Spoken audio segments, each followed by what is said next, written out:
Praise the lord. మన ప్రభువును ప్రియరక్షకుడైన యేసుక్రీస్తు వారి దివ్యనామంలో నా ప్రియులైన సహోదరి సహోదరులకు అందరికీ నా హృదయపూర్వక వందనాలు తెలియజేస్తున్నాను. ప్రియులరా, 2025 సంవత్సరం గడిచిపోయింది. 2026 సంవత్సరంలోనికి దేవుడు మనల్ని ప్రవేశపెట్టబోతున్నాడు. మరి దేవుడు మనల్ని ఇంతవరకు ఆయన రెక్కల కింద భద్రపరిచి కాచి కాపాడి ఇదిగో మళ్ళీ నూతన సంవత్సరపు దయాకిరీటంలోనికి మనల్ని అందరినీ సజీవులుగా ఆయన తీసుకొని పోతున్నాడు. మరి ఈ లోకంలో మనం బ్రతుకుతూ ఉంటున్నాం. మన ఆత్మీయాత్రలో మనం ఎలా బతుకుతున్నామో మనకు తెలుసు. కానీ దేవుడు మనతో చెప్తున్నాడు, మనం 2026 సంవత్సరంలో ఎలా బ్రతకాలి, ఎలా ఉండాలి, ఆత్మీయ యాత్రలో మనం ఏ విధంగా కొనసాగాలి. మన సొంత బలం చేత కాదు, మన జ్ఞానం చేత కాదు, మన వివేకం వలన కాదు, దేవుని సంకల్పము చొప్పున మనము ఉండాలి, బ్రతకాలి అని దేవుని వాక్యం సెలవిస్తోంది. ప్రియులరా, 2026 సంవత్సరంలో మన తీర్మానం ఏంటి? మనం ఏ విధంగా తీర్మానమును కలిగి ఉండాలి, ఎలాంటి తీర్మానాలు చేసుకోవాలి? దేవుని యందు భయభక్తులు కలిగి రానున్న 2026 సంవత్సరంలో మనం ఏ విధంగా ఉంటే దేవుడు మనల్ని దీవిస్తాడు, మన ఆత్మీయ యాత్ర ఏ విధంగా ఉంటే మనలను పరలోకానికి తండ్రి అయిన దేవుని యొద్దకు పరిశుద్ధాత్ముడు మనల్ని తీసుకొని పోతాడు అనే కొన్ని విషయాలను మనం తెలుసుకుందాం. మరి ఈ 2026 సంవత్సరంలో నువ్వు తీసుకునబోయే తీర్మానాలేంటి? నూతన తీర్మానాల గురించి మనం తెలుసుకుందాం.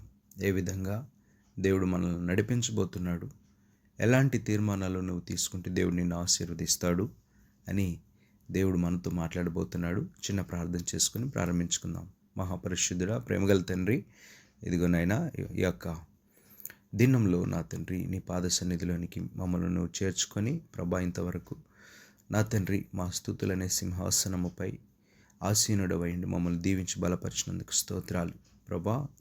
ఇదిగో నా తండ్రి, నూతన సంవత్సరంలో గడిచిన 2025 సంవత్సరం అంతయు మమ్మల్ని నీ రెక్కల చాటున భద్రపరిచి కాచి కాపాడినందుకు నీకు స్తోత్రాలు. ఇదిగో మళ్ళీ సజీవులుగా మమ్మల్ని నిలిపి 2026 సంవత్సరంలోనికి మమ్మల్ని నువ్వు ప్రవేశపెట్టబోతున్నందుకు నీకు వందనాలయ్యా. ప్రభా, మేము ఎలాంటి తీర్మానాలను కలిగి ఉండాలో, ఏ విధమైనటువంటి తీర్మానాలు మమ్మలను తండ్రి యొద్దకు చేరుస్తాయో కుమారుడవైన యేసుక్రీస్తు ప్రభువా, మీరే మాతో మాట్లాడండి. పరిశుద్ధాత్ముడా, నా నోటిని నీ బోరగా వాడుకొని ఇదిగో వినుచున్న నీ ప్రజలందరికీ, నీ బిడ్డలందరికీ, నీ కుమారులందరికీ, విశ్వసించుచున్న ప్రతి ఒక్కరికి నా తండ్రి తోడుగా ఉండి నీ వాక్యపు వెలుగును వారి హృదయములలో నా తండ్రి నాటబడినట్లుగా కృప చూపించి బలపరిచి నడిపించి ఆశీర్వదించమని, మహిమా ఘనత ప్రభావం నీవే పొందుకొనమని యేసు ఉన్నతమైన నామములో అడుగుచున్నాను తండ్రి, ఆమేన్. మరి నూతన సంవత్సరపు తీర్మానములు ఏంటి? నూతన సంవత్సరపు తీర్మానములలో మనం ఏం నేర్చుకోబోతున్నాం, మనం ఎలా ఉండబోతున్నాం, దేవుడు మనతో మాట్లాడబోతున్నాడు. నూతన సంవత్సరంలోనికి ప్రవేశించే ముందు మనం ఎన్నో తీర్మానాలను తీసుకుంటాం.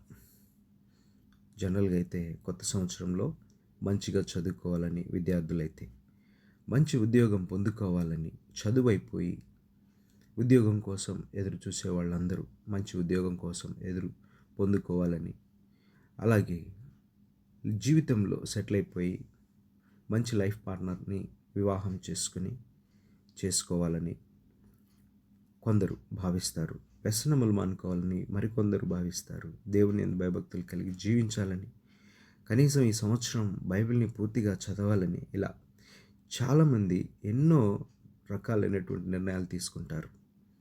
కానీ వాటిని ఆచరించేవారు మాత్రం కొందరే ఉంటారు. డైరీ తీసుకుంటాం, కొత్త తీర్మానాలు తీసుకుంటాం, అందులో రాసుకుంటాం.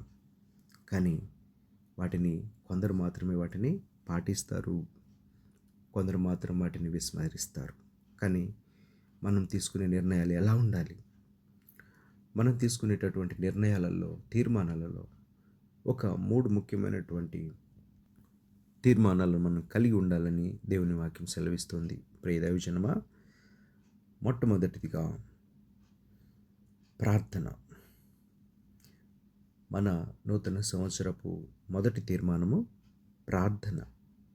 మొదటిదిగా ప్రార్థన. ప్రార్థన ప్రతి విశ్వాసికి ఎలాంటిదంటే అది ఊపిరి వంటిది.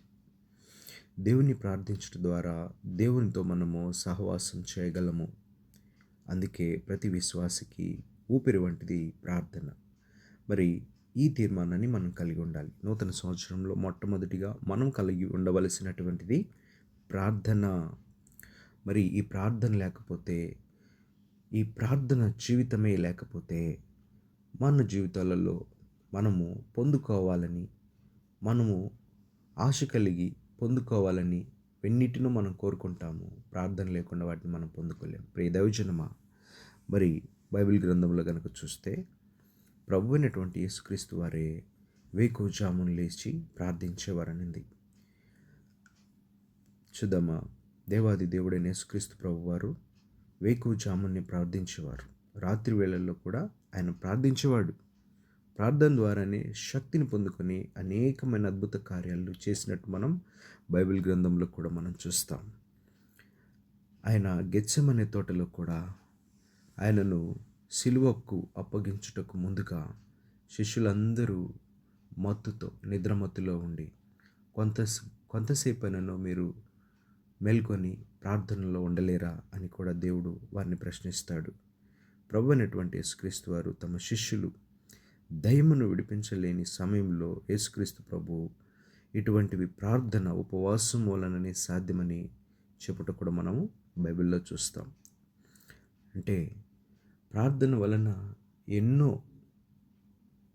విపత్కరమైనటువంటి పరిస్థితులలో నుంచి మనం బయటికి రాగలం. ఎన్నో ప్రమాదపు టంచులలో నుంచి మనం బయటికి రాగలం. ప్రార్థన పెద్ద సమస్య నుండి మనల్ని కూడా విడిపించగలదు. దేవుణ్ణి ప్రార్థించడం ద్వారా బలం లేని రాజులు కూడా విస్తారమైన సైన్యాన్ని కూడా జయించగలిగారు. మనం బైబిల్ గ్రంథంలో చూస్తే ఇశ్రాయేలు రాజులు ఎందరో, దావీదు, యబ్బేజు, ఆసా లాంటి ఎందరో ఇశ్రాయేలు రాజులు వారి చుట్టూ పొంచి ఉన్నటువంటి రాజుల ద్వారా ఆ ప్రమాదంలో నుంచి దేవుడు వారందరూ ప్రార్థించడం ద్వారా విజయాన్ని పొందుకున్నారు. మరి ఎవరు పొందుకున్నారు?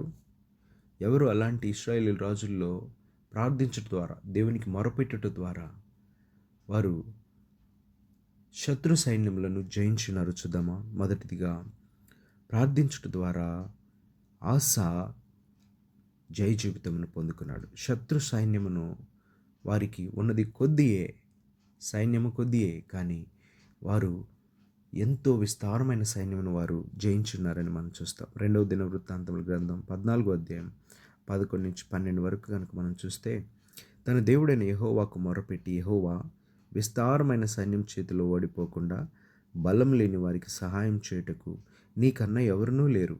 మా దేవా యెహోవా, మాకు సహాయం చేయము. నిన్నే నమ్ముకొని ఉన్నాము. నీ నామమును బట్టి ఈ సైన్యమును ఎదిరించుటకు బయలుదేరి ఉన్నాము. యెహోవా, నీవే మా దేవుడవు. నరమాతృలను నీ పైన జయమందనీయకము అని ప్రార్థింపగా. ఎలా ప్రార్థించాడు? నీ నామమును బట్టి ఈ సైన్యమును ఎదిరించుటకు బయలుదేరి ఉన్నాము. యెహోవా, నీవే మా దేవుడవు. నరమాతృలను నీ పైన జయమందనీయకమని ఎప్పుడైతే ఆసా ప్రార్థించినాడో, ఎవరు ఆ శత్రువులు?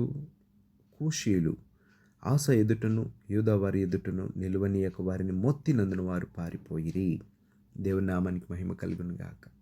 వారి సైన్యం కొద్దియే, కానీ విస్తారమైనటువంటి కూషీల సైన్యం అందరినీ తరిమి వేయగల శక్తిని దేవుడు వారికి అక్కడ అనుగ్రహించునని మనకు వాక్యం సెలవిస్తుంది. నా ప్రియ దైవజనమా, మరి మనం ఏం చేయాలి? ప్రార్థన చేయాలి కదా. ఈ నూతన సంవత్సరంలో మన మొట్టమొదటి తీర్మానం ఏంటో తెలుసా? ప్రార్థించటం. ఆ ప్రార్థన ఎలా ఉండాలి అంటే, మనము ఎన్నో విషయాలలో మనం ఓడిపోతూనే ఉంటాం. ఆ విషయాలను మనం ఓడిపోకుండా ఉండాలి అని అంటే అన్ని విషయాల పట్ల మనం ప్రార్థించాలి. ప్రార్థన యొక్క ప్రాముఖ్యతలను కనుక మనము బైబిల్ గ్రంథంలో కనుక మనం ఒకసారి చూస్తే, ఎంతోమంది భక్తులు ప్రార్థించడం ద్వారా ఆ ప్రమాదంలో నుంచి వారు బయటపడగలిగారు. అది మన జీవితంలో కూడా అంతే. మనం ఏ ప్రమాదంలో ఉన్నా, ఏ శత్రువులు మన చుట్టూ ఉన్నా, మన పరిస్థితి దుఃఖకరమైన పరిస్థితి కావచ్చు, లేమిలో ఉండి తినుటకు కూడా, కట్టుకొనుటకు కూడా, నివసించుటకు కూడా లేని మన ఈ పరిస్థితులలో నుంచి కూడా దేవుడు మనం దేవునికి మొర్రపెట్టుట ద్వారా మనం బయటపడగలం. మనం ఎప్పుడైతే నమ్మి దేవుని ఆనుకొని మన మొర దేవునికి ఎప్పుడైతే చేరేదిగా ఉంటుందో, దేవుడు మనల్నికి కూడా సహాయం చేయడానికి ఆయన సిద్ధంగా ఉన్నాడు. ప్రియదవచనమా, ఎవరు ప్రార్థించారు బైబిల్ గ్రంథంలో? దావీదు దినమునకి 7 మార్లు ప్రార్థించేవాడు, స్తుతించేవాడు, ఆరాధించేవాడు, గణపరిచేవాడు. మరి అట్టి మహాచక్రవర్తి అయినటువంటి దావీదే దినమునకు 7 మార్లు ప్రార్థిస్తే మనం ఎవరం అసలు? కనీసం మనం ఎవరు? రాజంతటి దావీదే ఉదయంలోనే లేచి తన కంఠస్వరంను దేవునికి వినిపించేవాడు. నా ప్రార్థనను ఉదయకాలమున నేను సిద్ధపరిచున్నాను అని అంటాడు. అంతటి మహారాజే, చక్రవర్తి ఉదయాన్నే లేచి దేవుణ్ణి ప్రార్థించేవాడు. ఎందుకో తెలుసా? ప్రార్థనలో అంత బలం ఉంది కాబట్టి. ప్రార్థన ఆయన సన్నిధిలోనికి చేరుతుంది. ఎప్పుడైతే మన ప్రార్థన మోకాళ్ళు నేలను తాకుతాయో, మన ప్రార్థన తండ్రి అయిన దేవుని పరలోక పట్టణాన్ని తాకుతుంది, ఆకాశాన్ని తాకుతుంది అని దేవుని వాక్యం సెలవిస్తుంది. మరి మనం కూడా ప్రార్థన పరులుగా ఉండాలని దేవుని వాక్యం సెలవిస్తుంది. 1 యోహాను పత్రిక 5వ అధ్యాయం 14-15 వచనాల్లో మనం కానీ చూస్తే, మనం ఎలాంటి ప్రార్థన చేయాలో తెలుసా? ఆయన చిత్తానుసారంగా చేయాలి. ఆయన చిత్తానుసారంగానే చేయాలి. మనం ఎలా పడితే అలా ప్రార్థన చేసి ఏది పడితే అదే అడిగితే అది ఆయన చిత్తానుసారమైన ప్రార్థన అవ్వదు. ఆయన చిత్తానుసారం ఏంటి? ఆయన చిత్తం ఏంటి? కృతజ్ఞత కలిగి బ్రతకటం, కృతజ్ఞురాలుగా ఉండటం అని కొన్ని విషయాలు మనం అక్కడ చూస్తాం. 1 రాజుల గ్రంథం 8వ అధ్యాయం 35వ వచనంలో అయితే, పాపములను విడిచి దేవుని తట్టు తిరిగి చేయాలి. పాపములను విడిచి దేవుని తట్టు తిరిగి ప్రార్థన చేయాలి అని ఉంది. యెషయా గ్రంథం 38వ అధ్యాయం 5వ వచనంలో అయితే, కన్నీళ్లు విడిచుచు ప్రార్థన చేయాలి అని ఉంది. ప్రియ దైవజనమా, దానియేలు అయితే ఇంకా దినమునకు ముమ్మారు చేసేవాడు. ముమ్మారనగా 3 పూటలు, ఉదయం, మధ్యాహ్నం, సాయంత్రం 3 సమయాలలో తప్పకుండా యెరూషలేము వైపునకు తన ముఖమును, కిటికీని ఓపెన్ చేసి తన ముఖమును త్రిప్పుకొని ముమ్మారు ముఖ్యంగా ఖచ్చితంగా ప్రార్థన చేసేవాడు. ప్రార్థన చాలా శక్తివంతమైనది. ఎలాంటి ప్రార్థన చేయాలి? లూకాసు వార్త 18:1 అయితే, విసుగక నిత్యము చేయాలి, విసుగక నిత్యము చేయాలి. నెహెమ్యా గ్రంథం 1:6 వచనంలో అయితే, దివారాత్రులు ప్రార్థన చేయాలి అని ఉంది. యోబు గ్రంథం 27:10 అయితే, అన్ని సమయములలో ప్రార్థన చేయాలి అని ఉంది. ఎజ్రా గ్రంథం 9:15 వచనంలో, అపరాధులము, అర్హత లేని వారము అని ఒప్పుకుంటూ మనలను మనం తగ్గించుకుంటూ ప్రార్థన చేయాలి అని ఉంది. యోబు గ్రంథం 16వ అధ్యాయం 16వ వచనం, యథార్థంగా చేయాలి. యోబు ఎలాంటి వాడు? యథార్థవర్తనుడును, న్యాయవంతుడునై చెడుతనమును విసర్జించి ఊజు దేశమునందు ఒక మనుష్యుడుండెను. ఆ మనుష్యుడే యోబు. అతడు ఎలాంటి వాడంటే, యథార్థవర్తనుడు, న్యాయవంతుడునై చెడుతనమును విసర్జించి దేవుని యందు భయభక్తులు గల మనుష్యుడు యోబు. దేవుడు నిన్ను నన్ను కోరుకుంటున్నది ఇదే, ప్రార్థన జీవితాన్ని కలిగి ఉండాలి.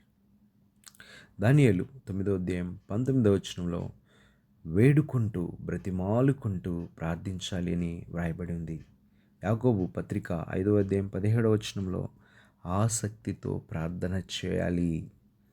దేవుని యందు భయభక్తులు కలిగి అత్యాశక్తితో, ప్రభువా నాకు ఇది కావాలయ్యా, అయ్యా నా జీవితంలో నేను వీటినన్నిటినీ కోల్పోయాను, నా జీవితంలో ఇక నేను ఏది పొందుకోలేకపోయాను, చివరిసారిగా నేను నా హృదయపూర్వకంగా ఇదిగో నా బలమును నేను నమ్ముకొనక, నా శక్తిని నేను ఆధారం చేసుకొనక, నాకు కలిగిన యావత్తు మీద నేను ఆధారపడకుండా, ఇదిగో నేను కేవలం నిమిత్త మాత్రునేనయ్యా అని ఎప్పుడైతే మనల్ని మనం తగ్గించుకొని ప్రభు అయిన దేవుని చెంత సరెండర్ అయ్యి, ప్రభువా ఇక నుంచి నేను కాదు, జీవించుచున్నదైతే నేను కాదు, బ్రతికించు దేవుడవు నీవే అని ఎప్పుడైతే పూర్ణ హృదయం కలిగి దేవుని మీద ఆనుకొని మనం ఎప్పుడైతే మనము ఎలుగెత్తి హృదయపూర్వకంగా ఆయన ముందు ప్రాధేయపడుతూ పశ్చాత్తాపపడి మనం ఎప్పుడైతే ఆయనను ఆరాధిస్తామో ప్రార్థిస్తామో మన మొరను వినకుండా తన చెవులను మోసుకున్న దేవుడు కాడు. నా ప్రియ దైవజనమా, నేను ఎన్నోసార్లు ప్రార్థించాను. నేను ఎప్పుడు ఎక్కడ నా ప్రార్థనలు నేను ఓడిపోలేదు. కొన్నిసార్లు ప్రార్థించాను, చాలా విషయాల గురించి ప్రార్థించాను, చాలా విషయాలలో నాకు సమాధానం వచ్చింది. కొన్ని విషయాలలో నేను చాలా జాగ్రత్తగా ఆయనను పెందల కడని లేచి ప్రార్థించినప్పుడు నా హృదయంలో ఉన్న ప్రతి విధమైనటువంటి తలంపుల నిమిత్తం, ప్రతి విధమైన అవసరతల నిమిత్తం, నాకు కావలసిన వాటి నిమిత్తం పెందల కడని లేచి వేకుజామున లేచి ఆయనను స్తుతించి ఆరాధించి అడిగినప్పుడు దేవుడు నాకు దయచేసినాడు. ఎంత గొప్ప ప్రేమంటే ఆయన మనకు ఎంతో ఎంతో ఎంతో ఇచ్చే దేవుడు. ప్రియ దైవజనమా, దేవుని వాక్యం సెలవిస్తుంది, ప్రార్థించుట నీ తీర్మానములలో మొదటిదిగా ఉండాలి. ఈ తీర్మానంను గనక కలిగి ఉన్నట్లయితే దేవుడు నిన్ను హెచ్చించుటకు ఆయన సిద్ధంగా ఉండాలి. ఎంతమంది భక్తులు ఉదయం నేను లేచి ప్రార్థించేవాళ్ళు, ఎంతమంది భక్తులు మనకు ఎగ్జాంపుల్గా దేవుడు మనకు బైబిల్ గ్రంథంలో చూపించి ఉన్నాడు. మొదటి తీర్మానం ప్రార్థించుట. దేవుని నామానికి మహిమ కలుగును గాక. దావీదు బ్రతిమాలుకునేవాడు, నా ప్రార్థన ఆలకించుమయ్యా అని ఉదయం లేచి బ్రతిమాలుకునేవాడు. ఏ విధంగా తెలుసా? నా ప్రార్థన ఆలకించుమయ్యా యేసయ్యా, నా ప్రార్థన ఆలకించుమయ్యా, ఆదరించు వాడవు నీవు, నాకు అభయమిచ్చే దేవుడవు నీవే, ఆదరించు వాడవు నీవు, నాకు అభయమిచ్చే దేవుడవు నీవే, ఆత్మతో సత్యముతో ఆరాధించెదా నిన్నే నా యేసయ్యా, ఆత్మతో సత్యముతో ఆరాధించెదా నిన్నే నా యేసయ్యా, భక్తిహీనుల గుడారములు 1000 దినములు గడుపుట కంటే నీ మందిరములోన ఒకరోజు గడుపుట నాకు ఎంతో మేలయా, భక్తిహీనుల గుడారములు 1000 దినములు గడుపుట కంటే నీ మందిరములోన ఒకరోజు గడుపుట నాకు ఎంతో మేలయా, నిన్ను విశ్వసించిన వారి సహవాసములో గడుపుట ఎంతో భాగ్యము, నాకెంతో భాగ్యము, నిన్ను విశ్వసించిన వారి సహవాసములో గడుపుట ఎంతో భాగ్యము, నాకెంతో భాగ్యము, నా ప్రార్థన ఆలకించుమయ్యా యేసయ్యా, నా ప్రార్థన ఆలకించుమయ్యా. ఇలాంటి ప్రార్థన మనం చేసుకోవాలి. ఈ నూతన సంవత్సరపు తీర్మానములలో మొదటిదిగా ప్రార్థన అనేది ఆయనకు ధూపముగా ప్రతి ఉదయం రాత్రికాల సమయంలో మనము బ్రతికినంత కాలం దేవునికి ప్రార్థన పూర్వకంగా మనం బ్రతకాలని దేవుని వాక్యం సెలవిస్తుంది. మరి రెండవది చూద్దాం. మరి రెండవది తీర్మానం ఏమిటనగా, నూతన సంవత్సరపు తీర్మానములలో రెండవదిగా వాక్యమును చదవడము, ధ్యానించడం. ఏం చేయాలి? వాక్యమును చదవాలి. చదివిన దానిని ధ్యానించాలి. ఏ విధంగా నెమరు వేసుకోవాలి. ఎవరు ఏ విధంగా వాక్యమును ధ్యానించారు, దాని ప్రకారం నడుచుకున్నారు అని మనం గనక బైబిల్ గ్రంథంలోని వాక్య ధ్యానములలో మనం గనక పరిశీలించి చూస్తే, ఆదియందు వాక్యముండెను, వాక్యము దేవుని యొద్ద ఉండెను, వాక్యము దేవుడై ఉండెను. మనకు యోహాను సువార్త 1వ అధ్యాయంలో కనిపిస్తుంది. ఆ వాక్యము శరీరధారి అయి కృపా సత్య సంపూర్ణుడిగా మన మధ్య నివసించెను. తండ్రి వలన కలిగిన అద్వితీయ కుమారుని మహిమ వలె మనము ఆయన మహిమను కనుగొంటిమి. దేవుని నామానికి మహిమ కలుగును గాక. ముందు మనం చేయవలసిందేంటి? వాక్యమును చదవాలి. వాక్యం అంటే వాక్యము దేవుడై ఉన్నాడు. ఆదియందు ఎవరున్నారు? వాక్యముండెను. వాక్యము దేవుని యొద్ద ఉండెను. వాక్యము దేవుడై ఉండెను. మరి దేవుని వాక్యమును మనం ధ్యానించడం ద్వారా మనకు కలిగేటటువంటి ఎన్నో ప్రయోజనాలు మనం కూడా చూస్తాం.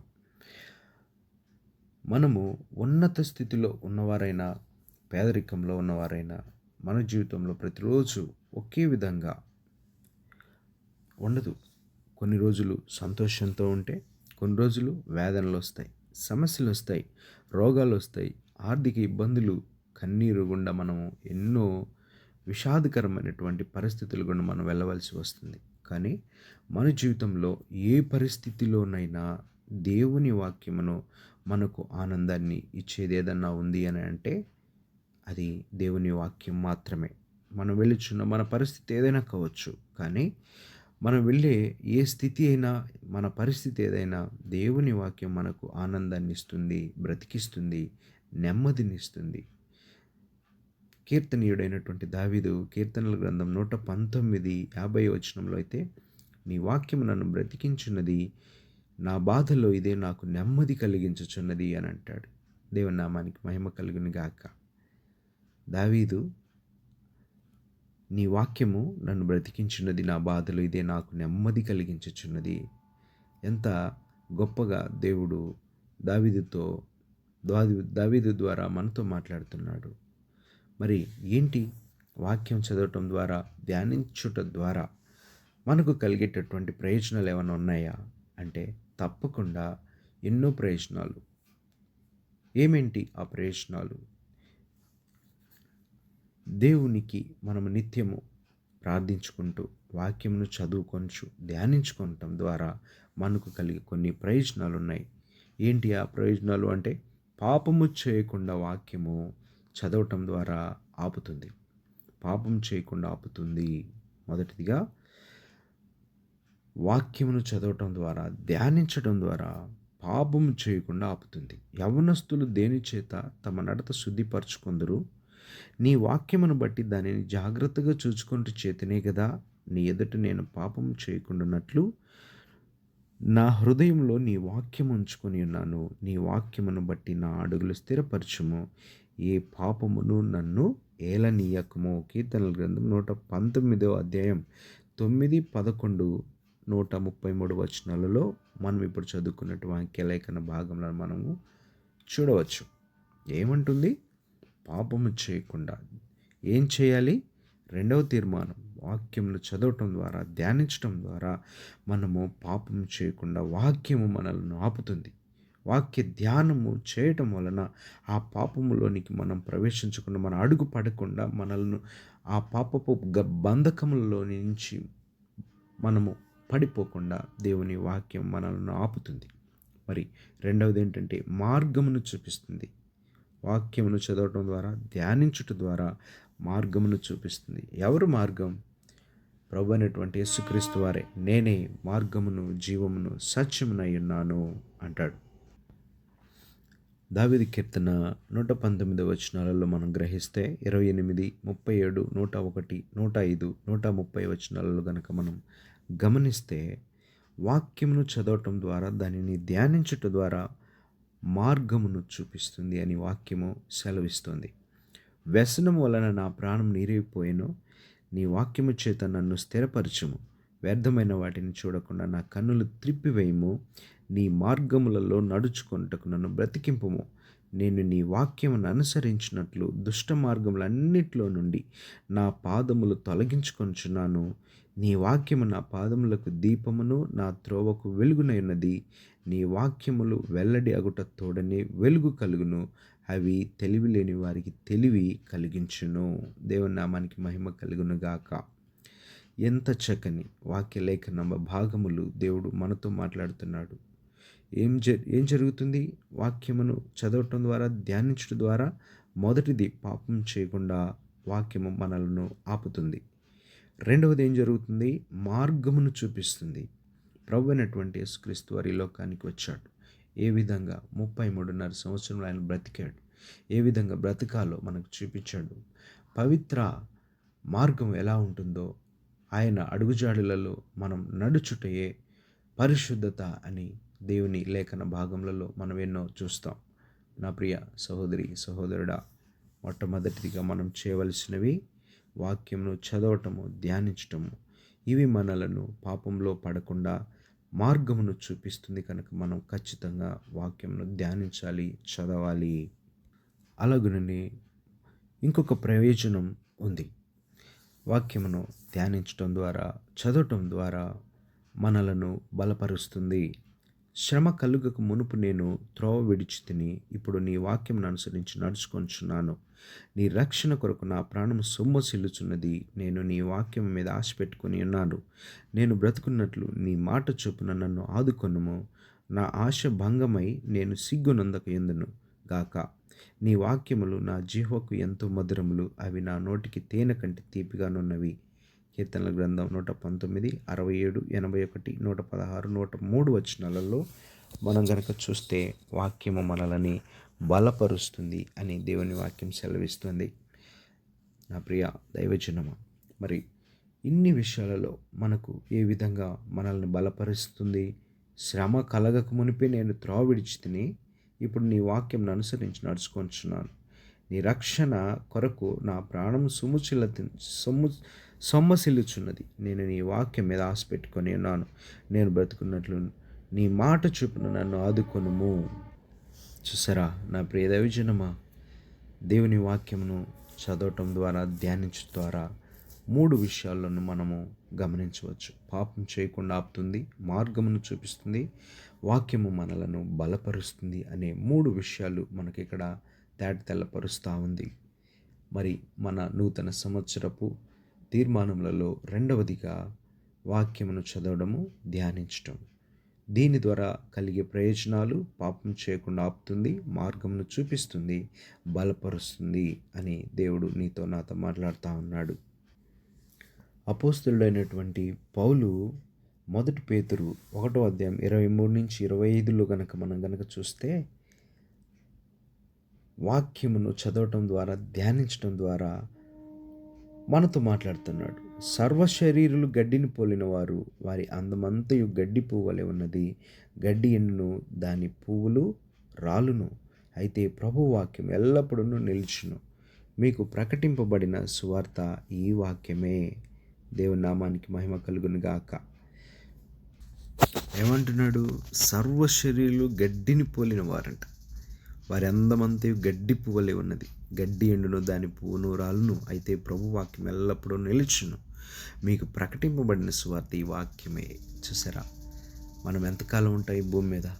మహా అయితే 60 సంవత్సరాలు, అధిక బలం ఉంటే 70 సంవత్సరాలు. దానికి మనం ఎంత ఎగసి పడతా ఉంటాం.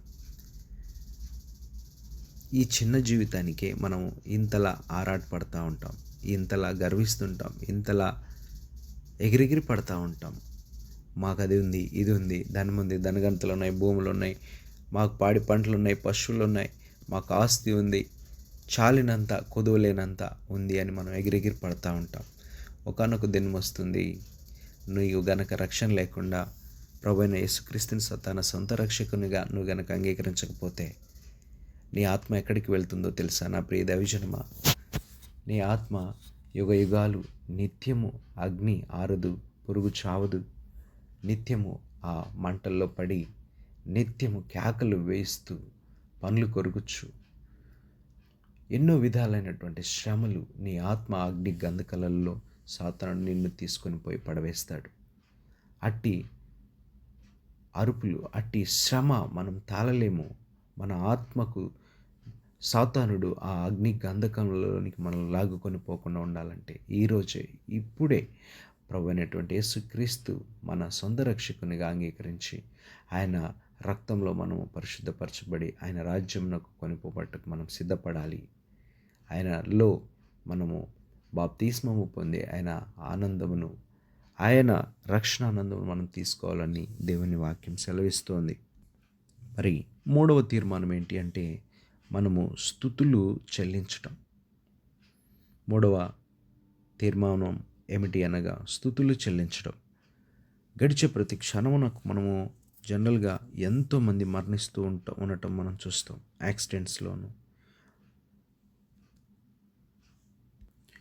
కరెంట్ షాక్ తగిలో, లేదా భయంకరమైనటువంటి వ్యాధులు వచ్చి భయంకరమైనటువంటి వ్యాధులు, దీర్ఘకాలిక సమస్యల చేత ఎందరో మన కళ్ళ ముందే ఆ వ్యాధి బారిన పడి చనిపోయేవారిని మనం ఎంతమందినో చూస్తూ ఉంటాం.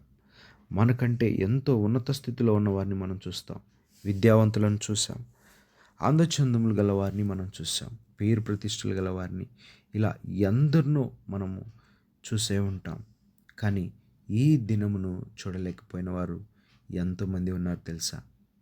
అయినప్పటికీ కూడా దేవుడు మనలను సజీవులుగా ఉంచి దేవుని కృపను బట్టి దేవుని స్తుతించుటకు ఈ దినం నిన్ను నన్ను బ్రతికించున్నాడు. ఈ దినం నువ్వు నేను బ్రతికి ఉన్నాము అనంటే కేవలం ఆయన కృపయే. ఆయన కృప లేకుండా మనం ఈ దినం జీవించి లేము అని దేవుని వాక్యం సెలవిస్తుంది. అందుకే ఆయన చేసిన ప్రతి మేలుకై దేవుని మనం స్తుతించాలి, ఘనపరచాలి, కృతజ్ఞతాస్తుతులు చెల్లించాలి. దేవుని నామానికి మహిమ కలుగును గాక. మూడవ తీర్మానం ఏమంటనగా ఆయన మన జీవితంలో చేసిన మేళ్లలో స్తుతులు, స్తోత్రములు ఆయనకు చెల్లించాలి అని మనం తీర్మానించుకోవాలి. కీర్తనాకారుడు ఈ విధంగా చెప్తాడు, నా ప్రాణమా యెహోవాను సన్నతించుము, నా అంతరంగమునున్న సమస్తమా ఆయన పరిశుద్ధ నామాన్ని సన్నతించుము. నా ప్రాణమా యెహోవాను సన్నతించుము, ఆయన చేసిన ఉపకారంలో దేనిని మరువకము. కీర్తనల గ్రంథం 103:1-2 మనం చూడవచ్చు. నా పూర్ణ హృదయంతో నేను నీకు కృతజ్ఞతాస్తుతులు చెల్లించెదను, నీ నామమును నిత్యము మహిమపరచెదను. కీర్తనల గ్రంథం 86:12 రాయబడి ఉంది. ఏం చేయాలి మనము? ఆయనని స్తుతించాలి, ఆయనని ఆరాధించాలి. దావీదు ఏ విధంగా అయితే దేవుణ్ణి స్తుతించాడో, ఏమని స్తుతిస్తున్నాడో, నా ప్రాణమా యెహోవాను సన్నతించుము, నా అంతరంగమునున్న సమస్తం ఆయన పరిశుద్ధ నామాన్ని సన్నతించుము, నా ప్రాణమా ప్రభు యేసును సన్నతించుము, ఆయన చేసిన ఉపకారంలో దేనిని మరువకము అని మనం కూడా ప్రతిదినం మన ప్రాణంతో మనం చేయవలసిన స్తుతి ఆరాధన ఇదే. గడిచిన కాలంలో అన్నింటిలో మన జీవితంలో అనేకమైన సమస్యలు వచ్చి ఉండవచ్చు, అనేకమైన వ్యాధులు మనల్ని తాకి ఉండవచ్చు, అనేకమైన శ్రమలు మనలను ఎన్నో ఇరుకులలో, ఇబ్బందులలో నెట్టివేసి ఉండవచ్చు, వేదనల గుండా మనం వెళ్ళవలసి ఉండవచ్చును. అయితే వీటన్నిటిలో నుంచి దేవుడు మనల్ని కాపాడుతూ వచ్చాడు కదా.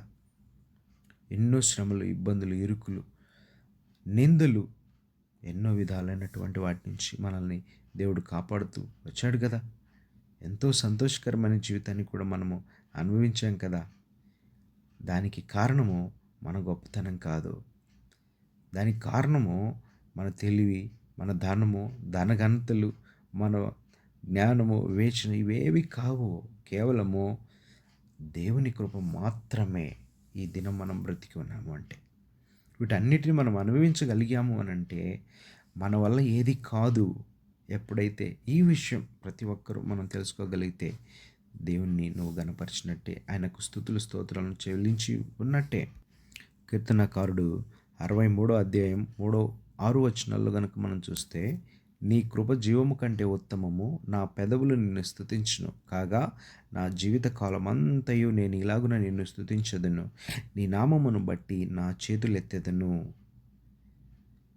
అలాగే కీర్తనల గ్రంథం 100:4 అయితే, కృతజ్ఞతార్పణలు చెల్లించుచు ఆయన గుమ్మములలో ప్రవేశించుడి, కీర్తనలు పాడుచు ఆయన ఆవరణములలో ప్రవేశించుడి, ఆయనను స్తుతించుడి, ఆయన నామమును ఘనపరచుడి. దేవుని నామానికి మహిమ కలుగును గాక. ఏమంటున్నాడో చూడండి దావీదు కీర్తనలలో, నీ కృప జీవము కంటే ఉత్తమము, నా పెదవులు నిన్ను స్తుతించును. కాగా నా జీవిత కాలమంతయు నేను ఇలాగున నిన్ను స్తుతించెదను, నీ నామమును బట్టి నా చేతులెత్తెదను. కీర్తన 7:17 యెహోవా న్యాయము విధించువాడని నేను ఆయనకు కృతజ్ఞతాస్తుతులు చెల్లించెదను. సర్వోన్నతుడైన యెహోవా నామమును కీర్తించెదను. ఎంత గొప్ప వాక్యం! దేవుడు నీతో నాతో మాట్లాడుతూ ఉన్నాడు.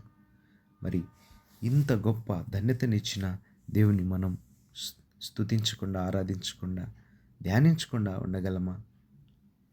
ఇంత గొప్ప రక్షణ కోటలో మనల్ని నిలిపిన తండ్రికి మనము స్తుతులు స్తోత్రాలు చెల్లించకుండా ఉండగలమా? ఇంత గొప్ప రక్షణ కోటలో నన్ను నాటితివి,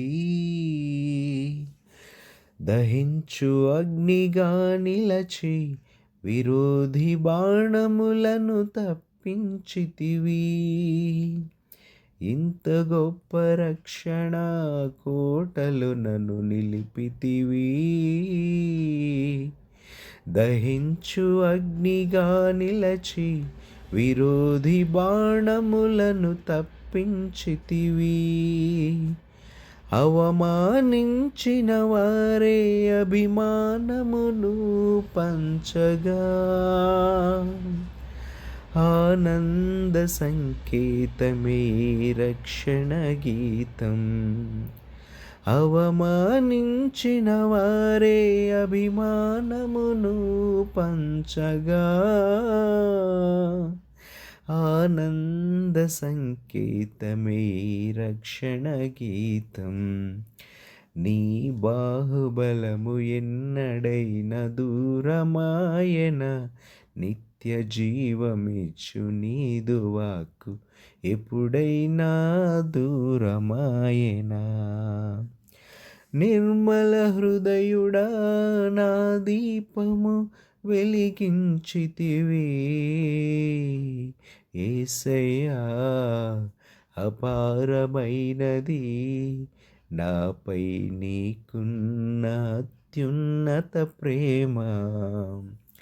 నిర్మల హృదయుడా నా దీపము వెలిగించితివి, యేసయ్యా అపారమైనది నాపై నీకున్న అత్యున్నత ప్రేమ.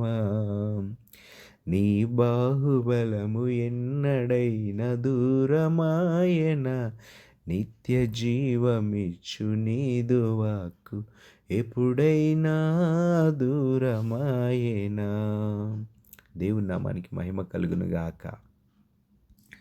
మరి ఇంత గొప్ప రక్షణనిచ్చిన ఆ దేవాది దేవునికి మనం స్తుతులు స్తోత్రాలు చెల్లించకుండా ఉండగలమా? ఇంకా ఈ లోకంలో ఎన్నో పరిస్థితులను చూసినప్పుడు మనకు ఎంతో భయం కలిగించేవిగా ఉంటాయి. ఎన్నో ప్రమాదాలు ఉంటాయి. కొత్త కొత్త రోగాలు కూడా మనల్ని తాకుతూ ఉంటాయి. ప్రకృతి వైపరీత్యాలు, ఆర్థిక ఇబ్బందులు, ఉద్యోగాలలో సమస్యలు, కుటుంబాల్లో కలహాలు, ఇలా ఎన్నో ఎన్నో ఎన్నో మన చుట్టూ ఉన్నప్పటికీ కూడా దేవుడు మనకు వాటన్నిటిలో నుంచి నెమ్మది ఇచ్చాడు, ఆరోగ్యమును ఇచ్చాడు, కాపుదలను దయచేస్తూ ఉన్నాడు. ప్రతి అవసరతను క్రీస్తు నామములో మనకు తీరుస్తూనే ఉన్నాడు. తన జీవితంతో మనలను నింపి సజీవులుగా ఉంచినందుకై దేవునికి స్తుతులు చెల్లించవలసిన వారంగా మనం లేమా? ఆయనకు స్తుతులు స్తోత్రాలు చెల్లించకుండా మనం ఉండగలమా? ప్రియులారా, ఇంత గొప్ప రక్షణను అనుగ్రహించిన ఆ దేవాది దేవునికి మనం నిత్యము స్తుతులు స్తోత్రాలు చెల్లిస్తూ బ్రతకటమే ఈ లోకంలో మనకున్న తీర్మానము. మూడవదిగా ఏం తీర్మానాలు మనం కలిగి ఉన్నాం? మొదటిదిగా నూతన సంవత్సరపు తీర్మానంలో మొదటిది ఏంటి? ప్రార్థనా జీవితాన్ని కలిగి ఉండటం. మొదటిది ప్రార్థనా జీవితాన్ని మనం కలిగి ఉంటే, రెండవదిగా వాక్యమును చదవటము, దానిని ధ్యానించటం ద్వారా మనం రెండవ తీర్మానం తీసుకొని ఉన్నాం. మూడవదిగా ఏం చేయాలి? ఆయన చేసిన మేళలు దేనిని కూడా మనం మరొక ఆయనకు స్తుతులు స్తోత్రాలు చెల్లించడం తప్పక మనం చేయాలి. ఈ 3 తీర్మానాలను మనం కలిగి ఉండాలి. అట్టి కృప ధన్యత దేవుడు మనకు అందరికీ దయచేయునుగాక. ప్రార్థన చేసుకుని ముగించుకుందాం. మహాపరిశుద్ధుడా, ప్రేమగల తండ్రి, కృపగల దేవ, జీవాధిపతి, నిత్యుడగు తండ్రి, ఇదిగో నాయన ఇంతవరకు ప్రభా మీరు మాతో మాట్లాడిన నీ వాక్య లేఖన భాగములను బట్టి నీకు వందనాలు. ఇదిగో తండ్రి, 2025 సంవత్సర కాలం అంతయు మీరు మమ్మల్ని నీ రెక్కల చాటున భద్రపరిచి మమ్మల్ని సజీవులుగా నిలిపి ఇదిగో 2026 సంవత్సరంలోనికి మీరు మమ్మల్ని ప్రవేశపెట్టి ప్రభా ఇదిగో సజీవుల లెక్కల్లో మమ్మల్ని నిలిపి నా తండ్రి, మీరు మాతో నియమించిన ఈ 3 నీ ఘనమైన నీ ప్రతిపాదనలైనటువంటి 3 తీర్మానాలను మీరు కలిగి ఉండాలి అని మీరు మాకు బోధించినందుకు నీకు స్తోత్రాలు. వాటిలో మొదటిదిగా మేము ప్రార్థన చేయాలి అని, రెండవదిగా వాక్యమును చదవటం ద్వారాను దానిని ధ్యానించడం ద్వారా మీరు రెండవ తీర్మానంగా మీరు కలిగి ఉండాలని మీరు మాతో మాట్లాడినందుకు నీకు స్తోత్రాలు. అలాగుననే మూడవదిగా తండ్రి, నీ యొక్క గుమ్మముల యొద్దకు వచ్చి మూడవదిగా నీకు స్తుతులు స్తోత్రాలు చెల్లించాలి అని మూడవ తీర్మానము మీరు మాకు అనుగ్రహించినందుకు నీకు కృతజ్ఞతలయ్యా. వినిచిన ప్రతి బిడ్డ హృదయంలో నాయన ఈ 3 నా తండ్రి నీ ఘనమైన నీ ప్రతిపాదనను, ఈ 3 తీర్మానాలను నీ బిడ్డలు అందరూ కలిగి ఉండి ఆ విధంగా నడుచుకోవాలి అని ప్రభా నీవే నీ బిడ్డల ద్వారమును, హృదయముల ద్వారములను తెరచి ఆ విధంగా నీ బిడ్డలు వాక్యము ద్వారా తెప్పరిల్లబడినట్లుగా నీ కృప చూపించి బలపరిచి స్థిరపరచమని, మహిమ ఘనత ప్రభావాలు నీవే పొందుకొనమని, ఈ 2026 సంవత్సరం ఈ మొదటి దినం నుంచి నా తండ్రి చివరి దినం వరకు మమ్మల్ని నీ యొక్క పాదదాసులుగా మమ్మల్ని చేసుకుని నడిపించి, నీ దేవదూతలకు ఆజ్ఞాపించి మాకు ముందుగా మీరే వెళ్ళి నడిపించి బలపరిచి స్థిరపరచమని, మహిమ ఘనత ప్రభావాలు నీవే పొందుకొనమని త్వరలో రానైన యేసుక్రీస్తు వారి దివ్యనామంలో అతి మిక్కిలి వినయపూర్వకంగా వేడుకొనమని చేస్తున్నాం మా ప్రియ పరలోకపు తండ్రి. Amen, amen. నా ప్రియ సహోదరి సహోదరులకు అందరికీ నా హృదయపూర్వకమైనటువంటి వందనాలు తెలియచేస్తున్నాను. Thank you Jesus.